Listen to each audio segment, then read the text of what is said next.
దశాంశాలను అకరణీయ సంఖ్యలుగా మార్చండి. 0.7 bar, 0.64 bar, 0.532 bar అని ఇచ్చాడు కదా. చూడండి, ఏ 0.7 బార్ అని ఇచ్చాడు. ఇక్కడ పాయింట్ తర్వాత ఒక స్థానానికి మాత్రమే బార్ ఉందంటే పీరియాడిసిటీ అవధి అనేది 1 కాబట్టి డైరెక్ట్గా 7 బై డినామినేటర్లో ఒక 9 వేస్తే సరిపోతుంది, హారంలో ఒక 9 వేస్తే సరిపోతుంది. మరి బి చూడండి, 0.64 బార్ అని ఉంది. ఇక్కడ పీరియాడిసిటీ ఎంతమ్మా, 2 డిజిట్స్కి బార్ ఉంది కాబట్టి 2 అంటే అవధి 2 కాబట్టి 64 బై హారములో 2 9 వేస్తే సరిపోతుంది, 64 బై 99.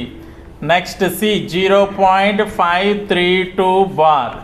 ఇక్కడ చూడండి 532 బై ఇక్కడ పీరియాడిసిటీ అవధి అనేది 3 స్థానాలకు బార్ ఉంది కాబట్టి 3, సో హారంలో 3 9 వేస్తే సరిపోతుంది.